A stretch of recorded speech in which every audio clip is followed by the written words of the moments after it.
Hi, my name is John Fender. I've lived in Kensington for 66 years, and I've seen the change over the decades. This started, I would assume, approximately in the 80s, around 87, 88.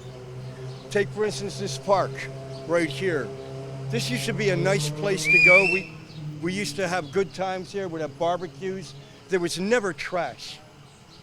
Never trash. We would stop people who would throw soda cans on the ground and make them pick them up and put them in the trash can.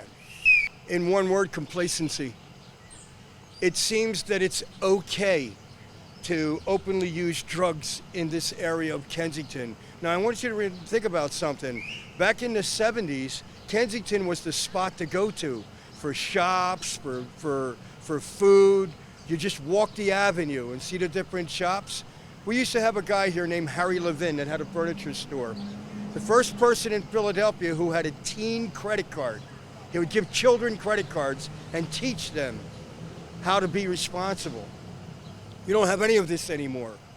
What you do have now is police walking by, other people just sitting around sticking needles in their arms. We never tolerated this behavior before. If you wanted to do drugs, you had to scurry yourself into an abandoned house somewhere and hope that none of us K&A kids saw you. I mean, we used to walk around here and have a good time. The older ladies would come out and sweep the floor. People would not behave like this. We respected our elders. Us children in my era respected our elders. We did what we were told without question and grumbled to ourselves. But the bottom line is, we didn't sit around here and use drugs in front of children, smoke crack, stick needles in our arms, steal from contractors who have trucks. My truck has been broken into 3 times. Everything's been gone. And I've had to pay to have it redone. The police are allowing this to happen. The city is allowing this to happen. And it's to the point now where the old-time guys like me, we're not tolerating this behavior. We don't want this in our neighborhood. But when you call the police, they don't do anything. They're told by city council and by city officials, hands off. I know this because I've been told by them. It's wrong. It's dead wrong. If you think that I'm wrong, bring your children out here. Like I told Outlaw one time, the commissioner that used to be here in the police department. I said, do me a favor. Bring your children out here, sit on a stoop on a Friday night. Let's see how you feel about this. Or better than that, let them go to your house and stick needles in their arm on your step. It's not doing anybody any good, and it needs to stop. City council, you need to do something. Well, we can't jail them because there's not enough prisons. We can't shoot them because that's inhumane. I don't have the answer, but I just know that the answer that they have is wrong. We have a place down the street here. There's an old church down the street here that's there to help addicted people get better with their lives. But when my friend, who's a mechanic, went into that building, all they do is teach them how to use drugs correctly without harming themselves. That sounds like, how do you use drugs and not harm yourself? But the whole problem is that it's an accepted practice here. And it shouldn't be accepted anywhere. Take China. They don't tolerate this behavior, and neither does Japan. In Japan, you get no benefits. You get no welfare. You get no housing. You get no substance abuse. You are completely on your own. They ignore you because you're less of a human to them. And their homeless population is 0.04%. So whatever they're doing must be working. I don't think that's going to work because it's not like an addict is not just going to stay in one area and feel safe and do it. When he's out on the streets and he feels the urge, he's going to whip out a needle and do it right there because he knows there's no consequences. There's none. I consider myself a damn good fighter. I'm afraid to walk in Kensington. This is my home. I used to play in this park with my grandfather. He was a mummer. No, most of you don't even know what that is. We used to play here and have a good time. Now we're afraid to come here because we're going to step on insulin needles or get robbed. I mean, there's drug paraphernalia everywhere. Look at this. We never tolerated this behavior. And it's a sad thing to say, but what's probably going to end up happening, and I'm not predicting the future because I don't know, is old school people that are from this neighborhood are going to stand up and they're going to say, the police is doing nothing, city council is doing nothing, the mayor's doing nothing. Nobody is doing anything to change this, so we're going to have to change it.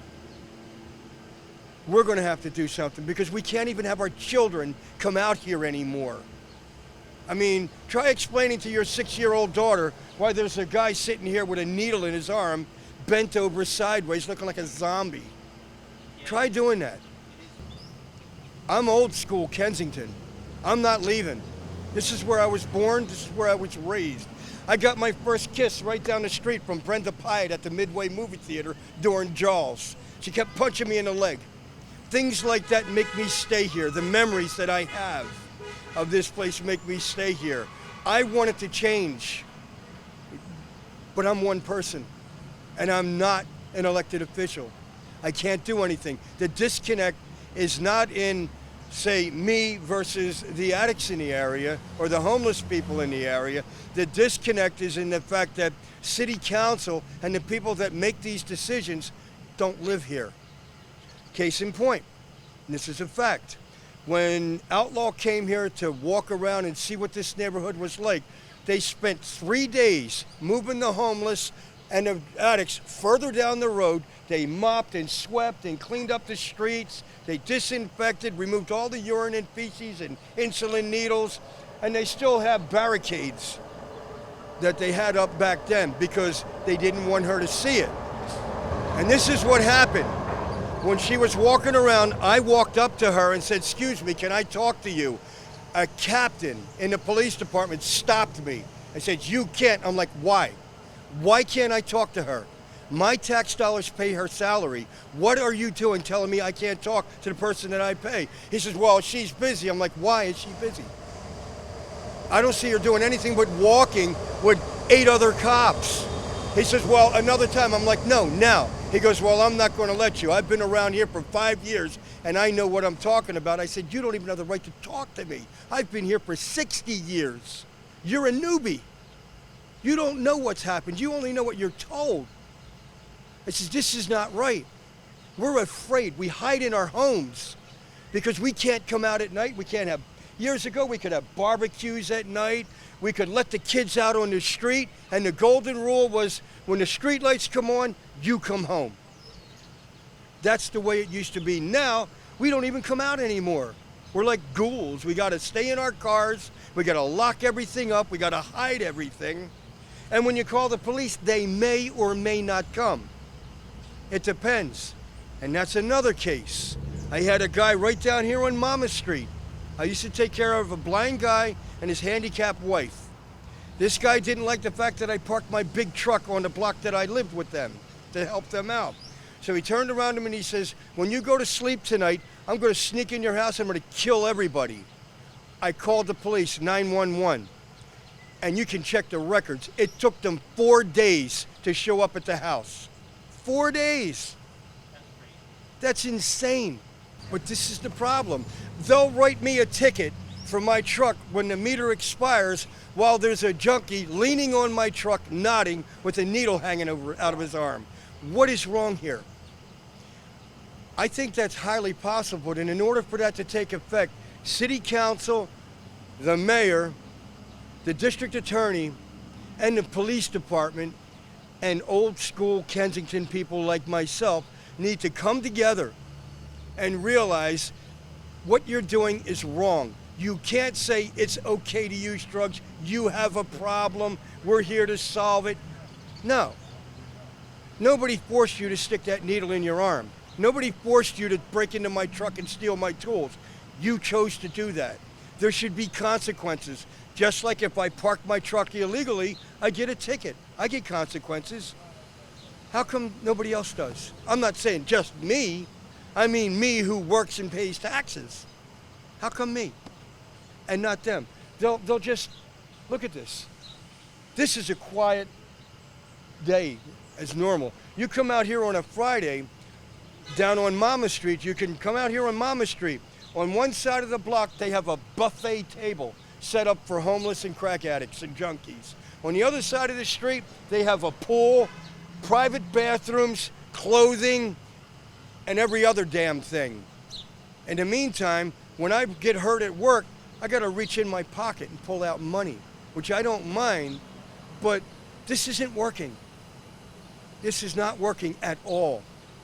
I don't think jealousy and envy come into play. I think it's more like we're angry. We're very, very angry because all the consequences are on the people that are not creating the problem. It's just wrong on every level. I can't look at her. She's hiding in the truck because she won't even come out here. And that's your wife? It's my girlfriend. Okay, yep. We've been together for 20 years, so I guess you might as well say that. Yeah, you know. The state calls you. Yeah, well, that's true too. But, I mean,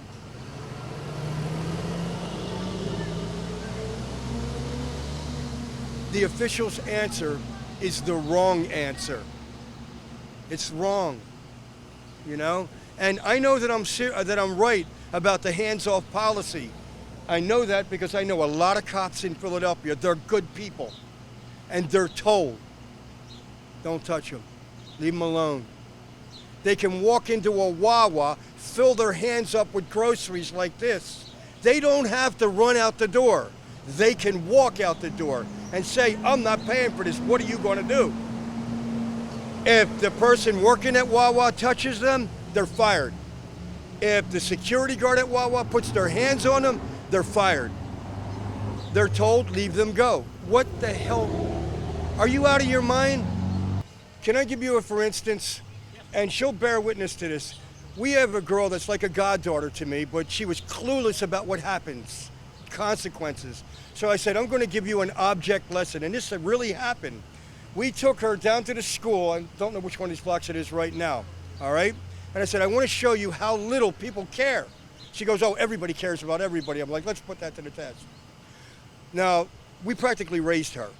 We sat in the schoolyard. I walked up to her like a stranger, and I said, come with me. She goes, no. I said, yes. I yelled out really loud, I'm dragging you into an abandoned house. I'm going to kick your butt and rape you. Loud. I said, and I told her beforehand, fight me like you really mean to get away from me. So she did. I picked her out of a schoolyard. Now, she was an adult. She's 18, all right, at the time. I don't want to go, leave me alone. And me and Dawn took her into an abandoned house and sat there with a stopwatch. We waited 15 minutes. And I turned around to her and I said, do you see? Nobody cares. Not the police, not the ones in the schoolyard, not the ones on the street.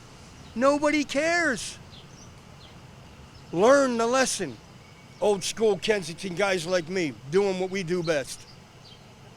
Nobody will solve the problem, and it's not his fault. All right? It is not the fault of the police department. Let's clear that up right now. They're ordered to not do anything. They're doing their job. It's city council, and it's the jackasses in Center City. It's them that's not doing it. And I hope they see this. They can come talk to me anytime they want. I have a right to say what I'm saying because I watched this happen to my neighborhood. My neighborhood. She can't even let her kids out. You understand? That's sad. To solve this problem, it's basic. We have to take a hard line. All this complacency, let's help this one, let's help that one, all you're doing is enabling them. As long as you keep picking them up every time they fall, they know they got a safety net. Stop it. It's a drain on the economy. It's a drain on the city. It's a drain on the police department. It's a drain on everybody except for you, City Council. I'm John Fender, and I said that.